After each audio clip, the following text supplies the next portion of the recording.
नमस्कार, सुजस बुलेटिन में आपका स्वागत है। मैं हूं आपके साथ अभिलाषा गर्ग। एक नजर हेडलाइंस पर। मुख्यमंत्री की केंद्रीय मंत्री श्री मनोहर लाल खट्टर से मुलाकात। राजस्थान में ग्रीन एनर्जी कॉरिडोर के प्रस्तावों पर हुई चर्चा। नगरीय विकास मंत्री ने की राजस्थान आवासन मंडल की 5 नवीन आवासीय योजनाओं की शुरुआत। 667 नए आवासों से खुले बेहतर जीवन के द्वार। राष्ट्रीय अनुसूचित जाति आयोग का राजस्थान दौरा। अपराधों में कमी लाने के लिए सामाजिक सहयोग जरूरी। मुख्यमंत्री श्री भजनलाल शर्मा ने बुधवार को नई दिल्ली में केंद्रीय बिजली, आवासन और शहरी कार्य मंत्री श्री मनोहर लाल खट्टर से उनके आवास पर भेंट कर राजस्थान में ऊर्जा और आवासन से जुड़े महत्वपूर्ण मुद्दों पर विस्तार से चर्चा की। श्री शर्मा ने केंद्रीय मंत्री से आग्रह किया कि राजस्थान ने नवीकरणीय ऊर्जा निकासी की योजना बनाई है। इस योजना में शामिल परियोजनाओं को ग्रीन एनर्जी कॉरिडोर थर्ड में शामिल कर केंद्र की तरफ से अधिकतम अनुदान शीघ्र स्वीकृत किया जाए। श्री शर्मा ने कहा कि राजस्थान में नवीकरणीय ऊर्जा के क्षेत्र में निवेश के महत्वपूर्ण प्रस्ताव प्राप्त हुए हैं। इन प्रस्तावों के क्रियान्वयन हेतु नवीकरणीय ऊर्जा योजनाओं से ऊर्जा की निकासी हेतु सुदृढ़ पारेषण तंत्र की आवश्यकता है, जिसके लिए अधिकतम केंद्रीय सहयोग आवश्यक है। मुख्यमंत्री ने केंद्रीय मंत्री से मुलाकात के दौरान आग्रह किया कि जयपुर मेट्रो रेल फेज 2 का संयुक्त उपक्रम 50-50 के तहत निर्माण की विस्तृत कार्य योजना को जल्द स्वीकृति प्रदान की जाए। उन्होंने कहा कि इस महत्वपूर्ण प्रस्तावित परियोजना के लिए केंद्रीय अंशदान की स्वीकृति से जयपुर वासियों के लिए एक सुदृढ़, सुरक्षित सार्वजनिक परिवहन की सुविधा प्रदान करने के लिए लक्ष्य को जल्द हासिल किया जा सकेगा। मुख्यमंत्री श्री भजनलाल शर्मा ने केंद्रीय मंत्रिमंडल द्वारा कोटा बूंदी में ग्रीनफील्ड हवाई अड्डे को मंजूरी देने के लिए आभार व्यक्त किया है। उन्होंने कहा कि प्रदेशवासियों को अत्याधुनिक हवाई सुविधाएं उपलब्ध करवाने के क्रम में कोटा ग्रीनफील्ड एयरपोर्ट मील का पत्थर साबित होगा। श्री शर्मा ने कहा कि प्रधानमंत्री श्री नरेंद्र मोदी के नेतृत्व में देश प्रदेश में नागरिक उड्डयन क्षेत्र में तेजी से प्रगति हो रही है और हवाई सेवाओं का निरंतर विस्तार हो रहा है। उन्होंने कहा कि कोटा बूंदी ग्रीनफील्ड हवाई अड्डे के निर्माण से प्रदेश में न केवल पर्यटन को गति मिलेगी, अपितु शिक्षा और व्यापारिक गतिविधियों में भी इजाफा होगा। इससे प्रदेश की अर्थव्यवस्था को अपेक्षित गति भी मिल सकेगी। राजस्थान आवासन मंडल की बहुप्रतीक्षित आवासीय योजनाओं का आज आवास भवन जयपुर में भव्य शुभारंभ किया गया। नगरीय विकास, स्वायत्त शासन और आवासन मंत्री श्री झावर सिंह खर्रा ने इन योजनाओं की शुरुआत करते हुए कहा कि यह केवल निर्माण नहीं बल्कि प्रदेशवासियों को सुरक्षित और सुविधा युक्त जीवन की ओर ले जाने वाला कदम है। श्री खर्रा ने बताया कि इन 5 विशिष्ट पंजीकरण योजनाओं के तहत कुल 667 आवास फ्लैट्स बनाए जाएंगे, जो उदयपुर, बारा, बूंदी, धौलपुर और बाड़मेर जैसे जिलों में आमजन को एक बेहतर आवासीय विकल्प देंगे। इस अवसर पर मंत्री श्री खर्रा ने कहा कि राजस्थान के मुख्यमंत्री श्री भजनलाल शर्मा के नेतृत्व में राज्य सरकार हर वर्ग को आवास उपलब्ध करवाने के लिए कृत संकल्पित है। उन्होंने कहा कि राज्य सरकार सिर्फ मकान नहीं दे रही है बल्कि एक सम्मानजनक जीवन का माध्यम दे रही है। उन्होंने बताया कि सभी योजनाएं समयबद्ध, पारदर्शी और गुणवत्तापूर्ण ढंग से विकसित की जाएगी ताकि लाभार्थियों को आधुनिक जीवन की समस्त सुविधाएं मिल सके। इस कार्यक्रम में खाद्य एवं नागरिक आपूर्ति मंत्री श्री सुमित गोदारा ने भी शिरकत की। श्री गोदारा ने कहा कि राजस्थान आवासन मंडल आमजन के आवास के सपने को साकार करने के लिए आज भी पहली पसंद है। उन्होंने मंडल की योजनाओं की मुक्त कंठ से सराहना की। आपको बता दें कि मई माह में ही मंडल ने 427 आवासों की 5 आवासीय योजना जयपुर, बारा, बूंदी और धौलपुर में शुरू की थी। राष्ट्रीय अनुसूचित जाति आयोग के अध्यक्ष श्री किशोर मकवाना ने कहा कि अपराधों में कमी लाने और समाज में समरसता लाने के लिए सामाजिक सहयोग ज्यादा जरूरी है।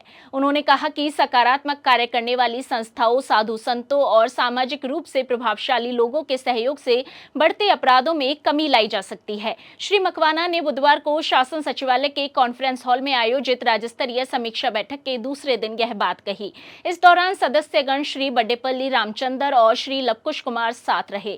आयोग ने अनुसूचित जाति वर्ग के एट्रोसिटी एक्ट के तहत किए जा रहे कार्यों की समीक्षा की और सुधारात्मक कदम उठाने के निर्देश दिए। गृह राज्य मंत्री श्री जवाहर सिंह बेडम ने कहा कि प्रधानमंत्री श्री नरेंद्र मोदी और मुख्यमंत्री श्री भजनलाल शर्मा के नेतृत्व में प्रदेश में पिछले 1.5 साल में अनुसूचित जाति वर्ग के अपराधों में काफी कमी आई है। उन्होंने कहा कि राज्य सरकार की मंशा अपराध मुक्त राजस्थान बनाना है, हालांकि अभी और सुधार की जरूरत है। उन्होंने कहा कि आयोग से प्राप्त सुझावों पर अमल कर आमजन के विश्वास को और अधिक मजबूत किया जाएगा। आयोग की पुलिस महानिदेशक श्रीमती सनमीत कौर ने पुलिस अधिकारियों से अनुसूचित जाति वर्ग से जुड़े दर्ज अपराध, चालान, चार्जशीट, प्रकरण निस्तारण, वर्ग को दी जाने वाली सहायता राशि आदि के बारे में पुलिस अधिकारियों से जानकारी ली और सुधारात्मक सुझाव भी दिए। पुलिस महानिदेशक श्री राजीव शर्मा ने आयोग को बताया कि अनुसूचित जाति वर्ग के केसेस में लगातार कमी आ रही है। अनुसूचित जाति वर्ग के लिए तुरंत राहत और शिकायत दर्ज करवाने के लिए हेल्पलाइन भी 24 घंटे प्रभावी रूप से संचालित की जा रही है। राष्ट्रीय अनुसूचित जाति आयोग अध्यक्ष श्री किशोर मकवाना, सदस्यगण श्री बड्डेपल्ली रामचंद्र और श्री लवकुश कुमार ने जामडोली कैंपस स्थित अनुसूचित जाति वर्ग की बालिकाओं के लिए संचालित छात्रावासों का भी निरीक्षण किया। पशुपालन, गोपालन, डेयरी और देवस्थान मंत्री श्री जोराराम कुमावत ने कहा कि राज्य सरकार की मंशा है कि हर ग्राम पंचायत पर गौशाला खुले। राज्य सरकार की ओर से गौशालाओं को सहयोग करने में कोई कमी नहीं रखी जाएगी। श्री कुमावत मंगलवार को बीकानेर जिला परिषद सभागार में जिले के सभी गौशाला संचालकों के साथ बैठक कर रहे थे। उन्होंने गौशाला संचालकों की समस्याओं को सुना और ज्यादातर का मौके पर ही निस्तारण किया।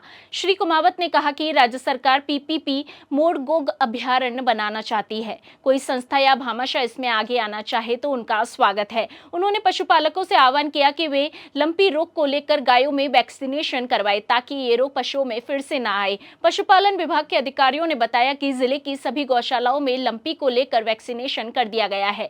पशुपालन और गोपालन मंत्री श्री कुमावत ने कहा कि सेक्स सॉर्टेड सीमन योजना के अंतर्गत इस साल राज्य सरकार 10 लाख डोज का वितरण करेगी। पिछले साल 2 लाख डोज का वितरण किया गया था। इस सीमन की खास बात यह है कि इससे बछड़ी पैदा होने की संभावना 90% होती है। खास बात यह भी है कि केंद्र सरकार बाजार में 1200 रुपए में मिलने वाला यह सीमन 275 रुपए में राज्य सरकार को और राज्य सरकार इसमें 75% की सब्सिडी देकर मात्र 70 रुपए में किसानों को उपलब्ध करवा रही है। राजस्थान पुलिस का साइबर सपोर्ट सेंटर आमजन के लिए हर स्तर पर मददगार साबित हो रहा है। यहां आप किसी भी साइबर ठगी की तुरंत शिकायत दर्ज करवा सकते हैं। साथ ही पीड़ितों को निशुल्क कानूनी मार्गदर्शन और मनोवैज्ञानिक परामर्श भी उपलब्ध करवाया जाता है ताकि उन्हें मानसिक सहयोग मिल सके। किसी भी मदद के लिए आप हेल्पलाइन नंबर पर तुरंत संपर्क कर सकते हैं। नमस्कार, मेरा नाम सुनील कुमार कलवानिया है। मेरे साथ परसों 25-26 तारीख को फ्रॉड हुआ था दोपहर को 12 बजे।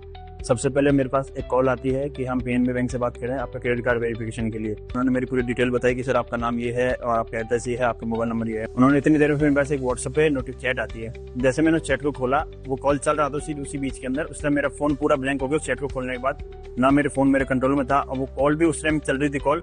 ना मेरा फोन मेरे कंट्रोल में था, ना स्विच ऑफ हो रहा था, ना एयरप्लेन मोड ऑन हो रहा था, ना कुछ। मेरा फोन खो चुका था मैं पूरा कंट्रोल फोन को। उन्होंने फिर थोड़ी देर बाद मैसेज आया मेरे पास कि आपके अकाउंट से इतना पेमेंट कट चुका है। तो मैंने उनसे कॉल पे चल रही थी, उनसे बताया कि सर आपने मेरा पेमेंट डिटेक्ट कर लिया। उन्होंने कहा वो नहीं सर, हमने ऐसा कुछ नहीं करा, ये कॉल सिर्फ बैंक वेरिफिकेशन के लिए है। इतनी देर में कॉल चलते टाइम मेरे पास एक और नोटिफिकेशन आता है कि आपने इतने हायर अमाउंट का कि स्पेंड कर दिया आपके क्रेडिट कार्ड पर। उसके बाद मैंने उनसे कहा सर आपने मेरा दूसरा ट्रांजेक्शन कर लिया, आप मेरे साथ फ्रॉड करो। इतना कहकर उन्होंने कॉल काट दिया। उन्होंने मेरे साथ व्हाट्सएप पर चैट आई थी। उन्होंने मेरे को कस्टमर सपोर्ट एपीके नाम से एक फाइल भेजी थी। तो उस फाइल को मैं डाउनलोड नहीं करा, उसके बावजूद भी उन्होंने मेरे फोन को हैक कर लिया था। उसके बाद जैसे मेरा पेमेंट कटा, उसके बाद मैंने मेरे फ्रेंड हैं जो साइबर सेल में काम करते हैं, उनको मैंने कॉन्टेक्ट करा। तो उन्होंने बताया कि आप सबसे पहले 1930 पे कॉल करिए और आप मेरे ऑफिस आ जाइए। तो जो भी अपने जयपुर एमआई रोड पे कमिश्नरेट ऑफिस है, उनका वहाँ ऑफिस है साइबर सेल क्राइम का ब्रांच का।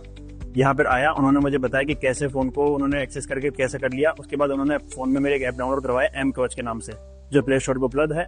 उसके बाद उन्होंने जो एपीके डाउनलोड हुई थी उस एपीके को हटाई। उन्होंने मुझे बताया कि किस एपीके के थ्रू कैसे उन्होंने मेरे फोन को हैक करा था। उसके बाद उन्होंने ऐप को हटा के मेरे फोन को सुरक्षित करा है। और उसके बाद उन्होंने बताया कि 1930 पे कंप्लेन करवाई। तो उस कंप्लेन करवाने के बाद मेरी कंप्लेन रजिस्टर हुई, मैंने कंप्लेन नंबर लिए। उसके बाद उन्होंने कहा कि आप आज निश्चिंत रहिए, आपका पेमेंट हमने कंप्लेन ले ली है और आपका पेमेंट हम जल्द से जल्द वापस लाने की कोशिश करेंगे। तो सबसे पहले जैसे आपके पास कोई ऐसा कोई थर्ड पार्टी ऐप या अनऑथराइज्ड ऐप की कोई लिंक आती है, कोई मैसेज आता है, ऐसा आता है, तो सबसे पहले आप ना उसको खोलें, ना कोई बात हो। आते सबसे पहले आप जैसा कोई कॉल भी आता है बैंक से वेरिफिकेशन के नाम पे, तो बैंक आपसे कुछ नहीं पूछता है, ओटीपी, पैन कार्ड नंबर वगैरह, बैंक डिटेल कुछ नहीं पूछता। तो कृपया करके आप किसी को ना दें। और मैं साइबर सेल का जो हेड ऑफिस है एमआई रोड पर जयपुर कमिश्नरेट में, उनका थैंक यू करना चाहूंगा। उन्होंने मेरे फोन को सुरक्षित करा, उन्होंने मेरे ट्रांजेक्शन में मेरी बहुत हेल्प करी है। धन्यवाद। जिस बुलेटिन में आज के लिए इतना ही, फिर होगी आपसे मुलाकात। तब तक के लिए नमस्कार।